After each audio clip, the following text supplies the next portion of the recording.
எனக்கு அன்பான தெய்வ மனிதர்களே, நீங்க ஒரு வேதாகமத்தின் ஒரு புஸ்தகத்த நீங்க படிக்கிறதற்கு, ஒரு அதிகாரத்த நீங்க முடிக்கிறதற்கு, உங்களுக்கு தொடர்ந்து ஒரு 2 நிமிடம், 5 நிமிடம் தேவைப்படும்.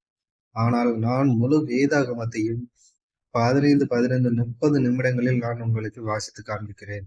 இதுவரைக்கும் நாம் ஆதியாகமம், யாத்திராகமம், லேவியாகமம், என்னாகமம் என்று நாம் 3, 4 புஸ்தகங்களை நாம் வாசித்துக் கொண்டிருக்கிறோம்.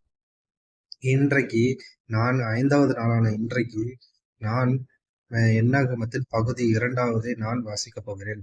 இது எப்படிப்பட்டதான வேத வாசிப்பு என்றால், இந்த புத்தகமானது உங்களுக்கு முழுக்க முழுக்க ஒரு புத்தகத்தையே உங்களால் எளிமையாக புரிந்து கொள்ள முடியும் என்றால், அந்த மாதிரியான ஒரு விளக்க புஸ்தகம் தான் இந்த என்னாகமம், ஆதியாகமம், யாத்திராகமம் புஸ்தகத்தை நான் உங்களுக்காக ரெடி பண்ணியிருக்கேன். நீங்க இது புக்கா உங்களுக்கு வேணும்னா கண்டிப்பா. உங்களுக்கு பேஜ் கணக்குல நான் கொடுக்கும்போது நீங்க அத வாங்கிக் கொள்ளலாம். WhatsApp மூலியமாக நீங்க பெற்றுக்கொள்ளலாம். ஒரு புக்கானது விலை ரூ. 300 வைத்து நான் குடுக்குறேன். இதே நீங்க இலவசமா நீங்க கேட்கணும். எனக்கு வந்து இலவசம் போதும். எனக்கு காசு குடுத்து வாங்க வேண்டாம் அப்டின்னா, நீங்க இந்த என்னுடைய தொடர்ந்து இந்த YouTube சேனல்ல நான் போடுற வீடியோக்கள நீங்க பார்த்து வேத வசனங்கள நீங்க குறிப்பெடுத்துக் கொள்ளலாம். இந்த வேத வசனங்கள் எப்படிப்பட்டதா இருக்குன்னா, ஒவ்வொரு கால வரிசை, என்னாகும், என்ன நடந்தது, இது என்னாகும் என்ற பெயர் எப்படி வந்தது, லேவியாகம்ங்கிற பெயர் எப்படி வந்தது, ஆதியாகம்ங்கிற பெயருக்கு பின்னாடி இருக்கிற ரகசியம் என்ன, இதனுடைய கால வரிசைகள் என்ன, வசனங்கள் என்ன, அதிகாரங்கள் என்ன, இதற்கு பின்னாடி இருக்கிற ஆக்கியோன் என்ன, முறுமுறுப்புகளும் அதன் விளைவுகளும் என்ன, இப்ப இப்படி சம்பவங்கள நம்ம பார்த்து கொண்டு வரோம். இன்னைக்கு நம்ம பார்க்கக்கூடிய சம்பவம் என்ன தெரியுமா? முறுமுறுப்புகளும் என்னாகமத்தின் பகுதி 2 முறுமுறுப்புகளும் அதன் விளைவுகளும் நடந்த ஒரு 7 சம்பவங்களை குறித்து பார்க்கின்றோம். அந்த முறுமுறுப்பினால வந்த விளைவுகள் என்னாச்சு? தேவனுடைய நியாய தீர்ப்பு 7 இடத்தில் வெளிப்பட்டது. அந்த என்னாகம புஸ்தகத்தில் நடந்த அந்த முறுமுறுத்ததுனால ஜனங்களுடைய நிலைமை என்ன ஆனது என்றும், அது எந்தெந்த இடங்கள் என்றும் அந்த 7 இடங்களை நான் குறித்து தியானிக்கப் போகிறோம். முதலாவது கடினமான சூழ்நிலை குறித்த முறுமுறுப்பு. என்னாகமம் 11ஆம் அதிகாரம் 1 முதல் 3 வசனம். கர்த்தருடைய அக்கினி அவர்களுக்குள்ளே பற்றி எரிந்தது. பாளையத்தின் கடைசியில் இருந்த சிலரை பட்சித்தது. இது 11ஆம் அதிகாரம் 1ஆம் வசனத்தில் தொடங்குது. அடுத்தது 2வதா இந்த இஸ்ரவேல் ஜனங்கள் எந்த இடத்திலே முறுமுறுக்கிறார்கள் என்றால், உணவை குறித்த முறுமுறுப்பு. இறைச்சி வேண்டும் என்று. என்னாகமம் அதே 11ஆம் அதிகாரம் 4ஆம் வசனம் முதல் 5ஆம் வசனத்தில் கர்த்தர் ஜனங்களை மகா பெரிய வாதியால் வாதித்தார் என்பதை நாம் பார்க்கிறோம். 3வது மோசேயின் தலைமைத்துவம் குறித்த முறுமுறுப்பு. அடுத்த அதிகாரமான என்னாகமம் 12ஆம் அதிகாரத்தில் மீரியாம் 1 வாரம் குஷ்டம் பிடித்தவனானாள். இது 12ஆம் அதிகாரம் 1ஆம் வசனம் முதல் 15ஆம் வசனம் வரை உள்ளது. 4வது முறுமுறுப்பு வாக்களிக்கப்பட்ட நிலப்பரப்புக்குள் பிரவேசிப்பதை குறித்த முறுமுறுப்பு. இந்த என்னாகமம் 13ஆம் அதிகாரம் 14ஆம் அதிகாரத்தில் புதிய தலைவனை நியமித்துக் கொண்டு எகிப்திற்கு திரும்பி போக தீர்மானித்தார்கள். இது எங்கே நடக்கிறது? 14ஆம் அதிகாரம் 4ஆம் வசனத்தில் நடக்கிறது. அவர்கள் விரும்பினதை தேவன் அவர்களுக்கு கொடுத்தார். அடுத்த 40 ஆண்டுகள் வனாந்தரத்திலேயே சுற்றி வந்து இறுதியில் மடிந்து போனார்கள் என்பதை 14ஆம் அதிகாரம் 34 முதல் 35ஆம் வசனம் வரை பார்க்கிறோம். இந்த மோசேயும் ஆரோனும் ஆகியோரின் தலைமைத்துவம் குறித்த முறுமுறுப்பு. என்னாகமம் 16ஆம் அதிகாரத்தில் கேராகு கூட்டத்தை கூட்டி விரோதமாய் எழும்பினான்.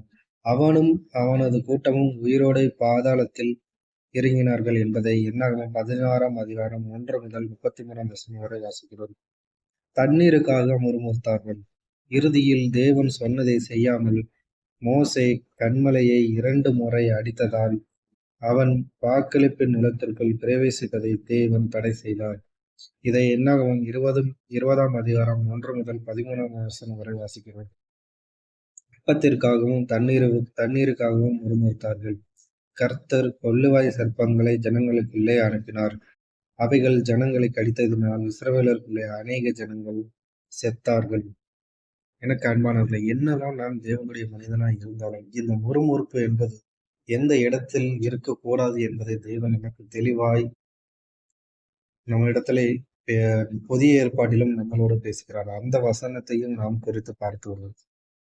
பழைய ஏற்பாட்டில் நடந்த சம்பவங்களா இருந்தாலும் புதிய ஏற்பாட்டிலே தேவன் இந்த பிலிப்பியர் 2ஆம் அதிகாரம் 14ஆம் வசனம் முதல் 16ஆம் வசனம் வரை நான் வீணாக ஓடினதும் வீணாக பிரயாசப்பட்டதும் இல்லை என்கிற மகிழ்ச்சி கிறிஸ்துவின் நாளில் எனக்கு உண்டாயிருப்பதற்கு ஜீவ வசனத்தை பிடித்துக்கொண்டு உலகத்திலேயே சுடர்களைப் போல பிரகாசிக்கிற என நீங்கள் கோணலும் மாறுபாடும் உள்ள சந்ததியின் நடுவிலே குற்றம் பெற்றவர்களும் கவனற்றவர்களும் தேவனுடைய மாசற்ற பிள்ளைகளாய் இருக்கும்படிக்கு எல்லாவற்றையும் முறுமுறுப்பில்லாமலும் தர்க்கிப்பிலும் வாழாமலும் செய்யுங்கள். இதுதான் தேவனுடைய புதிய ஏற்பாட்டிலே இந்த முறுமுறுப்பை குறித்ததான ஒரு தீர்க்க தரிசனமாக நமக்கு எழுதப்பட்டிருக்கு. நமக்கு அது தீர்க்க தரிசனமாக ஏன் தெரியுமா? நாம் இன்னைக்கு எவ்வளவோ காரியங்களுக்காக நாம் முறுமுறுத்து கொண்டிருக்கிறோம். இந்த முறுமுறுப்பிற்கு பின்னால் பழைய ஏற்பாட்டில் தானே தேவன் அவர்களுக்கு தண்ணீர் தலைமைத்துவம் இதெல்லாம் சபைகளுக்கு தானே பொருந்தும். மனிதர்களாகிய நமக்கு ஒரு விசுவாசிகளுக்கு எப்படி பொருந்தும் என்கிற ஜனங்களுக்கு இந்த பிலிப்பியர் 2ஆம் அதிகாரம் 14 முதல் 16ஆம் வசனம் நமக்கு இந்த முறுமுறுப்பை இந்த புதிய ஏற்பாட்டு காலத்திலே நமக்கு இயேசுவின் பின்னால் உள்ள காலத்துல நமக்கு எச்சரிப்பாக இந்த பிலிப்பியரிலே பவுல் மூலம் நமக்கு கொடுக்கப்படுகிறது. இந்த வனாந்தரத்தில் அலைந்து திரிதல் ஒரு வேதாகமம் வரைபடம் நம்மிடத்திலே இருக்கிறது. அதையும் வீடியோவில அப்லோடு செய்யப்படும். இந்த சீர்கட்ட வாழ்வு என்ற எண்ணாகமத்தில் 25ஆம் அதிகாரம் 1 முதல் 9ஆம் வசனம் வரை நாம் பார்க்கிறோம். இந்த வீணாகி போன வாழ்வு என்பதையும் எண்ணாகமும் 14ஆம் அதிகாரம் 13ஆம் அதிகாரத்திலே உள்ளது. இதனோட முக்கிய நோக்கம் என்ன என்பதை நாம் விரிவாக பார்த்து விடுவோம். எண்ணாகமத்தின் முக்கிய நோக்கம் இஸ்ரவேலர் சீனாயில் ஆயத்தப்படுதல். 1ஆம் அதிகாரம் 1 முதல் 10ஆம் வசனம் 10ஆம் அதிகாரம். ஜனங்கள் தொகையிடப்படுதல். 1ஆம் அதிகாரம் எண்ணாகமம் 1ஆம் அதிகாரம் 1 முதல் 4ஆம் வசனம் வரைக்கும் 49ஆம் வசனமும் இல்லை. பயணத்தின் போதும் பாளையம் இறங்கும் போதும், அதாவது கோத்திரங்கள் தொகையிடப்படுதல் முதலாவது 1ஆம் அதிகாரம் 1 முதல் 54 வரை. பயணத்தின் போதும் பாளையம் இறங்கும் போதும் கோத்திரங்களின் வரிசை 2ஆம் அதிகாரம் எண்ணாகமம் 2ஆம் அதிகாரம் 1 முதல் 14ஆம் வசனம். லேவியருக்கான இடம் 3ஆம் அதிகாரம் 1 முதல் 4ஆம் வசனம் வரை 49ஆம் வசனம். ஜனங்கள் சுத்திகரிக்கப்படுதல். அதாவது தீட்டச்சவனாய் இருக்கிறது விலகி இருத்தல். அதாவது தீட்டான வச்சிருக்கு விலகி இருத்தல். எண்ணாகமம் 5ஆம் அதிகாரம் 1 முதல் 31ஆம் வசனம். ஜனங்கள் எப்படியெல்லாம் சுத்திகரிக்கப்படுதார்கள், எப்படியெல்லாம் தொகையிடப்பட்டாங்க, இஸ்ரவேல் காதேஸ் பார்னேயை நோக்கி எப்படி பயணித்தார்கள் என்பதை வரிசையாக நாம் பார்த்து கொண்டிருக்கிறோம். இப்போ ஜனங்களின் சுத்திகரிப்பை தேவன் எவ்வாறு செய்தார் என்பதை, இந்த தீட்டச்சவனாய் இருக்கிறதற்கு விலகி இருத்தல் என்பதை எண்ணாகமம் 5ஆம் அதிகாரம் 1ஆம் வசனம் முதல் 31ஆம் வசனம் வரை வாசிக்கிறோம். அதுக்கப்புறம் நசரேய விரதம் காத்தல். எண்ணாகமம் 6ஆம் அதிகாரம் 1 முதல் 27ஆம் வசனம். தலைவர்களின் காணிக்கைகள் 7ஆம் அதிகாரம் 1 முதல் 89ஆம் வசனம் வரை. லேவியர்களை பிரித்து வைக்கப்படுதல் 8ஆம் அதிகாரம் 1ஆம் வசனம் முதல் 26ஆம் வசனம் வரை. வனாந்தரத்தில் முதலாவது பஸ்கா ஆசரிப்பு 9ஆம் அதிகாரம் 1 முதல் 14ஆம் வசனம் வரை. 6வது தேவனால் வழிநடத்தப்படுதல் 9ஆம் அதிகாரம் 15ஆம் வசனம் முதல் 10ஆம் வசனம் வரை. 10ஆம் அதிகாரத்திலும் உள்ளது. இந்த ஜனங்கள் சுத்திகரிக்கப்படுதல் 6 இடத்திலே நடக்கிறது.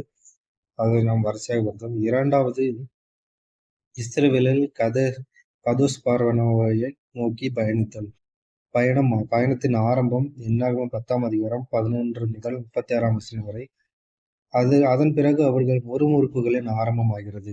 எங்கே என்றால் எண்ணாகமம் 11ஆம் அதிகாரம் 1 முதல் 12ஆம் வசனம் வரையும் 16ஆம் அதிகாரத்திலும் உள்ளது. ஜனங்களின் முறுமுறுப்பு 70 மூப்பர்கள் மற்றும் பாடைகள்.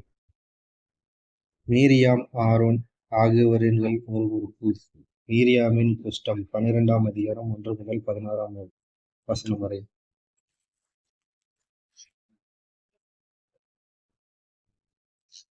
இந்த கதோஸ் பர்னேயாவில் இஸ்ரவேலர் தேவனுக்கு 3வது. இந்த கதோஸ் பர்னேயாவில் இஸ்ரவேலர்கள் என்ன செய்தார்கள்? தேவனுக்கு கீழ்ப்படியாதிருத்தல், தேசத்தை வேவு பார்த்தாலும் அறிக்கை சமர்ப்பித்தலும். இது எங்கே நடக்கிறது? எண்ணாகமம் 13ஆம் அதிகாரம் 1ஆம் வசனம் முதல் 14ஆம் வசனம் வரையிலும் 45ஆம் வசனம். ஜனங்களின் எதிர்வினை ஆற்றுதலும் தேவனின் தீர்ப்படுதலும். எண்ணாகமம் 14ஆம் அதிகாரம் 1 முதல் 45ஆம் வசனம் வரை. தேவன் கட்டளையிட்ட ஒழுங்குகள் 15ஆம் அதிகாரம் 1 முதல் 20ஆம் வசனம் வரையும் 13ஆம் அதிகாரம். காணிக்கைகள் குறித்த ஒழுங்குகள், ஓய்வு நாளை கட்டளை மீறப்படுதல், வஸ்திரத்தில் உண்டாக்கப்பட வேண்டிய பொங்கல்கள் என்பதை எண்ணாகமம் 15ஆம் அதிகாரம் 1 முதல் 4ஆம் வசனம் வரை வாசிக்கிறோம். கேராகுவின் எதிர்ப்பு 16ஆம் அதிகாரம் 1 முதல் 50ஆம் வசனம் வரை. ஆரோனின் ஆசாரியத்துவமும் உறுதிப்படுத்தப்படுதல், ஆரோனின் கோல் தொழிறுதல் 17ஆம் அதிகாரம் 1 முதல் 13. லேவியர்களுக்கான பணிகளும் பலன்களும் 18ஆம் அதிகாரம் 1 முதல் 32ஆம் வசனம். பலி செலுத்தப்படுதலும் சிவப்பான கிடாரி ஆகியவை எண்ணாகமம் 19ஆம் அதிகாரம் 1 முதல் 22ஆம் வசனம் வரை. மோசே இழைத்த தவறு 20ஆம் அதிகாரம் 1 முதல் 13ஆம் வசனம் வரை. இஸ்ரவேலர் மோவாபை நோக்கி பயணித்தல் எண்ணாகமம் 20ஆம் அதிகாரம் 14 முதல் 29 வசனம் வரை. முதலாவது ஏதோமின் எதிர்ப்பு 20ஆம் அதிகாரம் 14ஆம் வசனம் முதல் 22ஆம் வசனம் வரை. இரண்டாவது ஆரோனின் மரணம் 20ஆம் அதிகாரம் 23 முதல் 29 வரை. ஆராத் தோற்கடிக்கப்படுதல் 21ஆம் அதிகாரம் 1 முதல் 3 வரை. இஸ்ரவேல் மீது ஒழுங்கு நடவடிக்கை வெண்கல சர்ப்பம் 21ஆம் அதிகாரம் 4 முதல் 9ஆம் வசனம் வரை. சீகோன் ஓக் தோற்கடிக்கப்படுதல் 21ஆம் அதிகாரம் 30 முதல் 35 வசனம் வரை. ஐந்தாவதாக மோவாபின் சமவெளியில் இஸ்ரவேலர்கள். இஸ்ரவேலை சபிக்க பாலாக் பிலேயாமை கேட்டுக்கொள்ளுதல் 22ஆம் அதிகாரம் 1 முதல் 41ஆம் வசனம் வரை. இஸ்ரவேல் பிலேயாமை ஆசீர்வதித்தல் 23ஆம் அதிகாரம் 24 முதல் 25ஆம் வசனம்.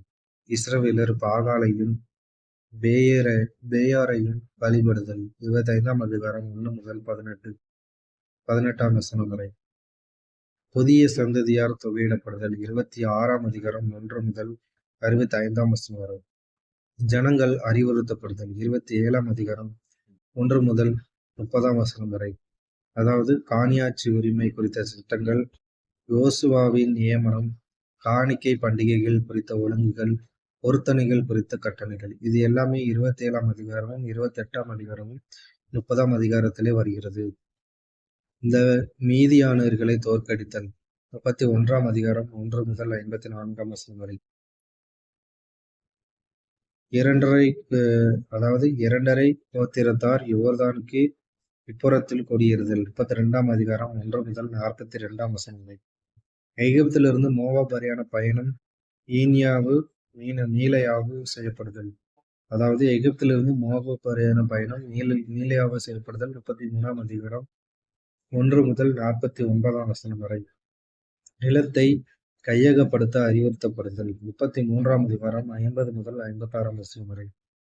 கானான் தேசத்தை பங்கிடுதல் 34ஆம் அதிகாரம் 1 முதல் 36ஆம் வசனம்.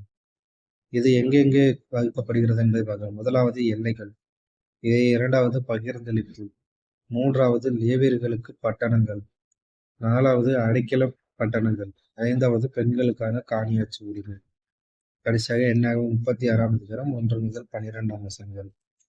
இத்தோடு இந்த எண்ணாகம பகுதி நிறைவடைகிறது. எனக்கு அன்பானவர்களே, இன்றும் இது போன்ற தேவ வார்த்தைகள் உங்களுக்கு வேண்டும் என்றால் தொடர்ந்து எங்கள் சேனலை சப்ஸ்கிரைப் பண்ணுங்க, லைக் பண்ணுங்க, ஷேர் பண்ணுங்க, கமெண்ட் பண்ணுங்க.